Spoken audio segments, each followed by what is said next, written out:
পাচ্ছি না, আমার কেউ খোঁজখবর নেয় না, কিন্তু তাতে যে আমার প্রচন্ড দুঃখ, একটা সময় একটু অভিমান হতো, এখন সত্যি বলছি আমার অভিমানটাও আর হয় না। আমি একটা মাইলস্টোন সেট করেছি যে আমার ডিভোর্সের পরে আমার পিসি শাশুড়ি আমাকে বাড়িতে ডেকে আপ্যায়ন করে নিজে হাতে, 80 বছর বয়স হয়ে গেছে, নিজে হাতে রান্না করে বেড়ে আমার সাথে খেলেন। তো এটা আমার কাছে পাওয়া নয়। আগে যেরকম একটা হলো একটা মোটা কাজের বিজ্ঞাপনের কাজ, জাস্ট আগের দিনকে আমাকে বলা হলো যে ক্লায়েন্ট বলেছে যে উনি এই আর্জিকর এতে অ্যান্টি গভর্নমেন্ট কথাবার্তা বলেছেন, তাই ওনাকে নেওয়া যাবে না। নিজের জোরে, কোনো ডিরেক্টর বয়ফ্রেন্ড প্রডিউসার বয়ফ্রেন্ড নেই ভাই আমার কোনোদিনই, সুতরাং নিজের জোরে করেছি।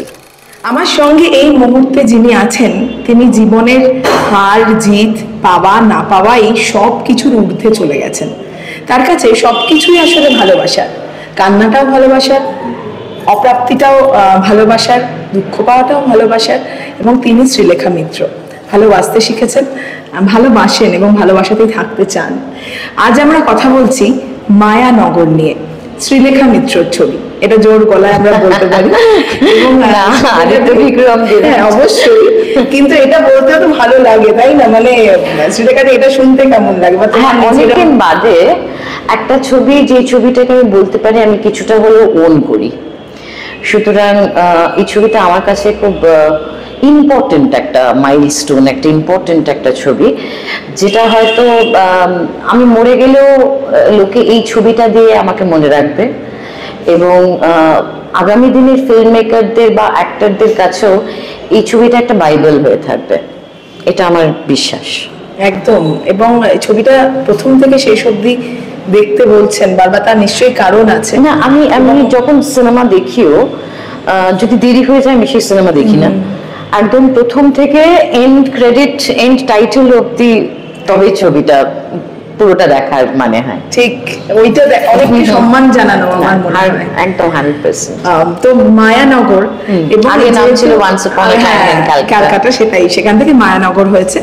এবং কেন হার জিত নিয়ে কথা বললাম, কারণ এখানে শ্রীলেখাদির যে চরিত্র, ফেইল্ড অ্যাক্ট্রেস তুমি বললেই প্রথমে, এবং একজন মা, একজন ওয়াইফ, একজন ফেইল্ড অ্যাক্ট্রেস, কিন্তু জীবনে অনেক কিছু হারিয়ে একটা জায়গায় এসেও সে আবার নতুন করে বাঁচতে চায়, ভালোভাবে বাঁচতে চায়, যেই পরিস্থিতি বা যেই পরিবেশের মধ্যে আছে তার থেকে আরো বেটার থাকতে চায়, এবং এই পরিবর্তিত কলকাতার সাথে তাল মেলাতে চায়, হয়তো পারে না, হয়তো মুখ থুবড়ে পড়ে, আবার এগিয়ে যেতে চায়, এরকম একটা চরিত্র।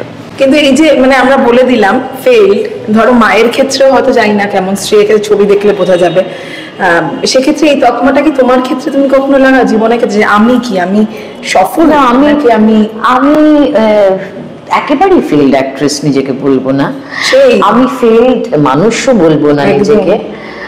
মানুষ হিসেবে আমি যথেষ্ট নিজের পরিস্থিতির বা নিজের অবস্থানের সম্পর্কে আমার একটা ধারণা আছে, এবং আমার কিছু ভ্যালিউজ আছে, সেই ভ্যালিউজটা আমি আমার নিজের জীবনের ক্ষেত্রে এবং যাপনের ক্ষেত্রে আমি সেটাকে মেনটেন করার চেষ্টা করি। সো না, আমি এটাই বলছি যে তুমি কি এটা মাপো, মানে এটা কখনো ভাবো যে আমি সফল হলাম না আসলে হেরে গেলাম, এটা বোধহয় কখনো সেইভাবে? এইগুলোই তো আপেক্ষিক, যে আমরা প্রতিনিয়ত একটা কিছু নিরেখে আমরা নিজেকে ভাবছি যে আচ্ছা ওর ছবিটা এরকম হয়েছে, আমাকে একটা এই দৌড়টার মধ্যে থাকাটা আমি কোনোদিনই চাইনি, পাইনি, তাই জন্য আক্ষেপ থেকে চাইনি তা কিন্তু নয় একেবারেই। তো আমার একটা নিজের ব্র্যান্ড, আমার একটা নিজস্বতা, সেইটা কিছুটা কিছু প্রথা ভাঙা, হয়তো প্রথা ভাঙবো বা বলে এটা খুব ইচ্ছাকৃত ভাবে নয়, কিন্তু আমার নিজের একটা নিজস্বতা নিয়ে চলা, তো সেইটা এখন মার্কেট সার্ভেতে কতটা সফল, কতটা বিফল বা তুল্যমূল্য, এই যে একে দেখা যাচ্ছে, তার মানে এই বাজার দর এখন ভালো, বা এই বাজারি ব্যাপারটার মধ্যে থেকে আমি নিজেকে একটু আলাদাই রাখতে পছন্দই করি প্রথম থেকেই। হ্যাঁ, প্রথম থেকেই। মানে ওই সোশ্যাল ডুমস পার্টিজ প্রথম প্রথম যেতাম, কিন্তু দেখতাম যে একটু একঘেয়ে লাগছে, বা কিরম যেন অভিনয় লাগছে, কিরম যেন ফেক ফেক লাগছে।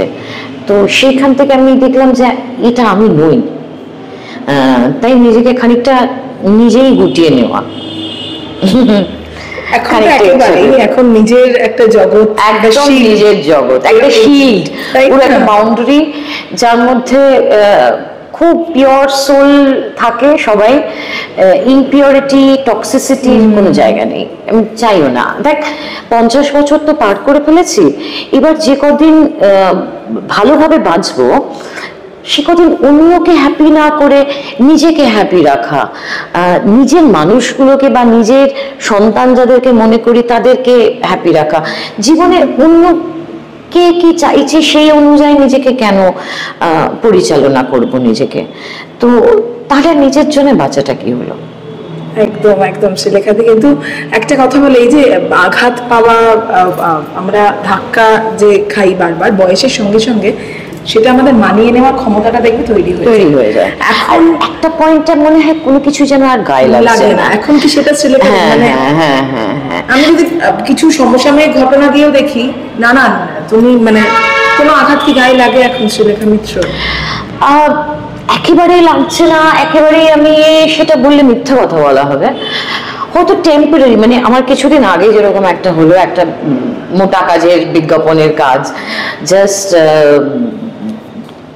আগের দিনকে আমাকে বলা হলো যে ক্লায়েন্ট বলেছে যে উনি এই আর্যিকর এতে অ্যান্টি গভর্নমেন্ট কথাবার্তা বলেছেন, তাই ওনাকে নেওয়া যাবে না। তো বা এই যে ফাংশন মাচা শো, সেরকম আমি একটা ইনস্টাগ্রামে বা ফেসবুকে পোস্ট করলাম, তারপরে একজন মুখপাত্রের বিজ্ঞপ্তি বেরোলো যে যারা অ্যান্টি গভর্নমেন্ট কথা বলেছেন তাদেরকে ফাংশন দেওয়া যাবে না। তো এরকম একটা থ্রেট কালচারের মধ্যেই কিন্তু আমরা রয়েছি।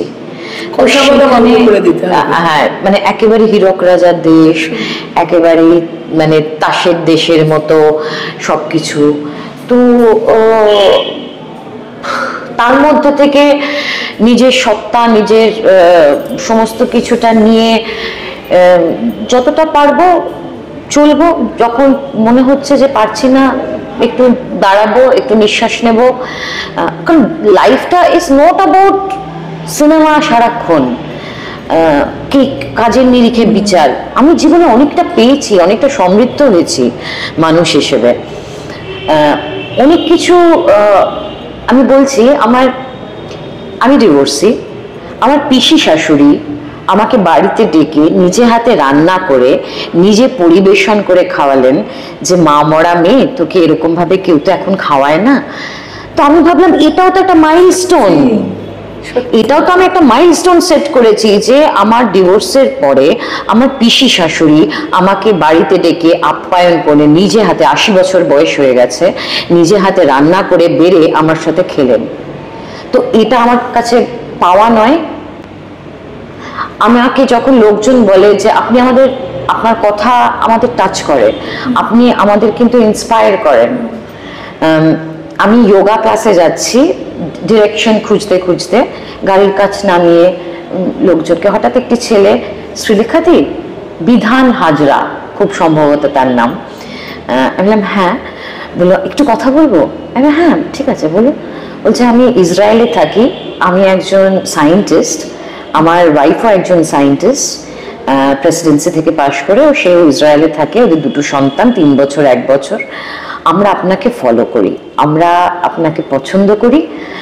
আজকের দিনে এরকমভাবে বাঁচছেন আপনি, স্ট্রেট কথা বলেন, সৎ পথে চলেন, এটা একটা খুব বড় আমাদের কাছে পাওনা। ও দূর থেকে আমরা আপনাকে দেখি, আপনি 1 মিনিট একটু গাড়ি থেকে নামবেন, একটা প্রণাম করব। বাপরে, বিধান যদি দেখো এটা, তুমি এটা তোমাকে আমার কৃতজ্ঞতা জানাই যে তুমি আমাকে এই জায়গাটা দিয়েছো। আমার ড্রাইভার বলছে দিদি এটা কি কম পাওয়া? সত্যি তো এইটা তো আমি ভিডিও করে পোস্ট করতে পারলাম না, তো এইটা আমার কাছে তো কি বলবো, আমি কিভাবে বলবো, এটা কি সাফল্য, সাকসেসফুল বলবো এক্স্যাক্টলি না কি বলবো, যে সুদূর ইসরায়েলে থাকে একটি বাঙালি ছেলে সায়েন্টিস্ট, সে আমাকে বলছে আপনি 1 মিনিট একটু গাড়ি থেকে নামবেন, আমি এটা প্রণাম করব। আমার কাছে এটা ভাই অনেক বড় পাওয়া। জীবনটা মোটামুটি কটা রুল পেলাম, আমার একটা ফ্ল্যাটে তুমি থাকো কিন্তু তোমাকে দেখাতে হবে তুমি অনেক টাকা, তোমার 4টে ফ্ল্যাট রয়েছে, তুমি একটা গাড়িতে চড়বে, তোমার 3টে গাড়ি রয়েছে, না এই গাড়িটার ব্র্যান্ড দেখাতে হবে অডি BMW। এই বাইরের চাকচিক্য আমাকে এফেক্ট করে না। আমি গাছের সাথে কথা বলি, আমি আমার কাকের সাথে কথা বলি, আমার পায়রাদের সাথে কথা বলি, বাবুইটার সাথে কথা বলি। মানে আমার বাড়িতে যদি সত্যি একটা দিন কেউ মানে সকাল থেকে দেখে, তাহলে দেখবে আমি কতটা পিওরিটির মধ্যে রয়েছি, যার জন্য কোনো বোটক্স ফিলার করতে হয়নি এখনো পর্যন্ত, এখনো কোনো ওই ভাঁজগুলো পড়েনি, কারণ সোলটা এখনো পিওর রয়েছে। তো এটাকে তো আমি সাকসেসফুল বলবো। একদম প্রশান্তি, শান্তি, মানে সেটা বোঝা যায় তোমায় দেখে। একদম তাই, ভীষণ আরামে আছি। যে আমার ভালো কাজ দেবে সে আমার কাজের জন্য ভালো কাজ দেবে, তার সাথে আমার কত পিআর ভালো, আমার কোনো পিআর টিম নেই, আমার কোনো ম্যানেজার নেই, আমি রাখবো না ভাই, পারবো না। আমি আমার ছানা পোনাদের জন্য আমার একটা মাসে একটা অনেকটা টাকা আমার তাদের জন্য যায়, এবং অমুক তো এমনি উড়ে উড়েও আসে, এই কুকুরটার এরকম অবস্থা, ওই বেড়ালটা জিপে করে দিলাম, এটা একটা চাঙ্ক এই যায়। সেইখানে আমি একটা পিআর রাখবো, ইন্টারভিউ সেট করবে, ইনস্টাগ্রামে রিল বানাবে, এত ধৈর্য এত উত্তেজনা আমার মধ্যে আর নেই। আমার নিজেকে প্রমাণ করার নেই, আমি অনেক বছর এখানে আছি, কাজ করেছি, সুতরাং যেটুকু আমার থাকবে প্রাপ্তি ফাইন, না হলে কই বাত নেই। এটাও তো কম কথা নয়, এটা যে পেয়েছি নিজের জোরে, নিজের জোরে, কোনো ডিরেক্টর বয়ফ্রেন্ড প্রডিউসার বয়ফ্রেন্ড নেই ভাই আমার কোনোদিনই, সুতরাং নিজের জোরে করেছি। যারা নিজেদের উমেন অফ সাবস্টেন্স বলে আমি ফেমিনিস্ট, তাদের কিন্তু একটা শিখণ্ডী দরকার হয়, আমার কোনো শিখণ্ডীর দরকার হয়নি। এটা খুব সত্যি একটা কথা বললে, কারণ ফেমিনিজমের মানেটা মনে হয় বদলাচ্ছে দিনে দিনে। তারা নিজেদেরকে ওই সিউডো ফেমিনিস্ট, তারা ফেমিনিস্ট তারা হতে পারে না। আর আমি নিজেকে ফেমিনিস্ট ক্লেমও করি না, এই মডার্ন ফেমিনিজমটাকে আমি মানি না। মানে যেরকম খুশি যাকে যা যা ইনস্টাগ্রামে চললে না অদ্ভুত অদ্ভুত কি সব দেখে আমার শরীর খারাপ হতে থাকে, এবং এটা আমাদের ব্রেনটাকে ভোতা করে দিচ্ছে দিনের পর দিন।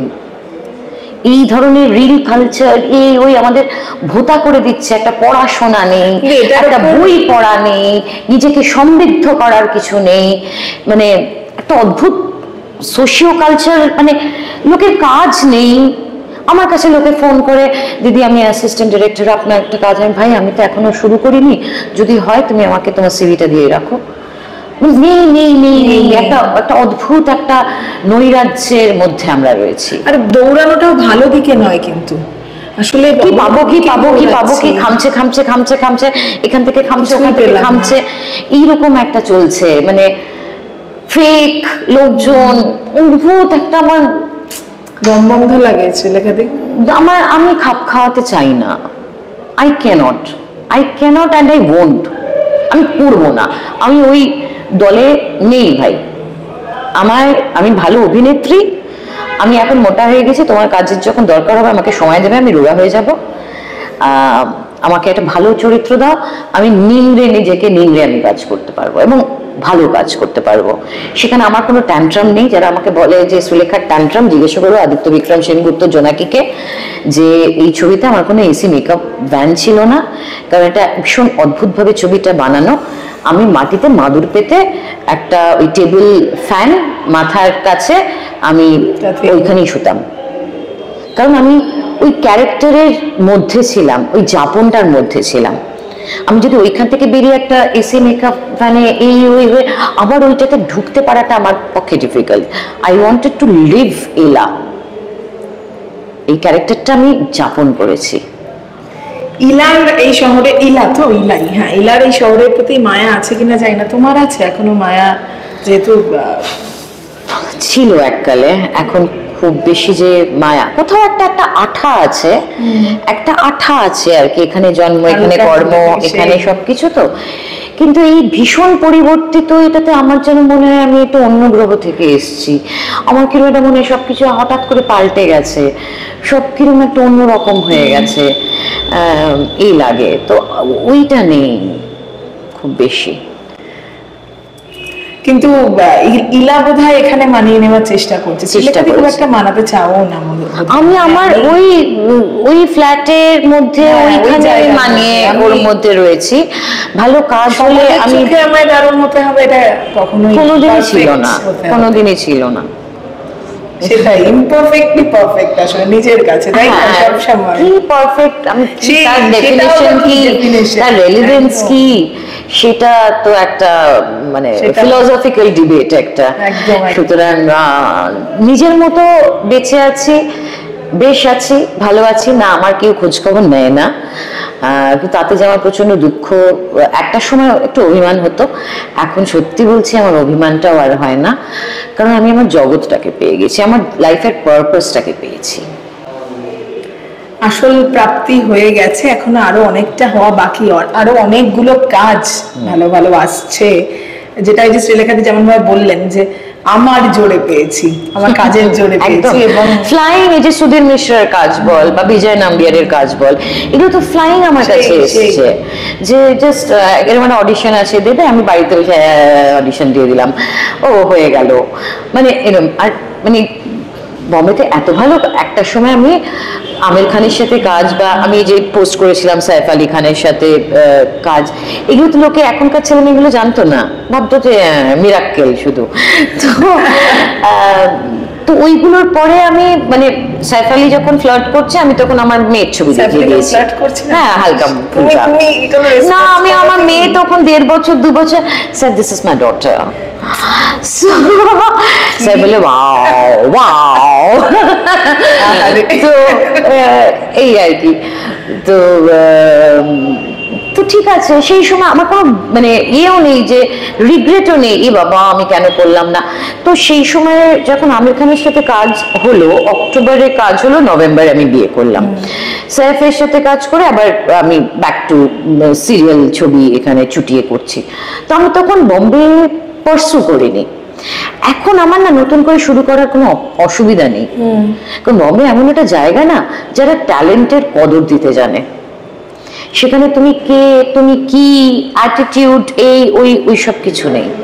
কতটা তোমার ভালো, সবাই ওখানে কাজ পাগল, কাজের ফোকাসড, কাজটাকে ভালোবাসে, কোনো স্টারি অ্যাটিটিউড নেই, মানে ডিরেক্টর যা বলছে হাঁ করে শুনছে, নিজের বেস্টটাকে দেওয়ার চেষ্টা করছে। ওই জায়গায় তুই অন্যরকম হতেই পারবি না, কারণ ওখানে এত ঘাড়ে ঘাড়ে কম্পিটিশন না, সবাই হেলদি কম্পিটিশন, সুতরাং সবাই ওইটার মধ্যে রয়েছে। ভালো এগোই, লড়াই করি, লড়াই করতে, ভালোর দিকে নতুন করে আবার শুরু করতে আমার কোনো মানে প্রবলেম নেই, কিন্তু পজিটিভ এবং কাজের জন্য কাজ, একদম গন্তব্যটা যেন ঠিকঠাক হয়। তো যাই হোক, থ্যাংক ইউ সো মাচ শ্রীলেখাদি। 7th রিলিজ মায়ানগর, ছবিটা দেখবেন। ভালো বাংলা ছবি দেখার যে একটা আফসোস থাকে, বা বিশ্বের দরবারে সেই মানের বাংলা ছবি হচ্ছে না বলে যাদের আক্ষেপ আছে, আশা করি এই ছবিটা দেখার পর কিছুটা হলেও সেই আক্ষেপ বা সেই আফসোসটা ঘুচবে।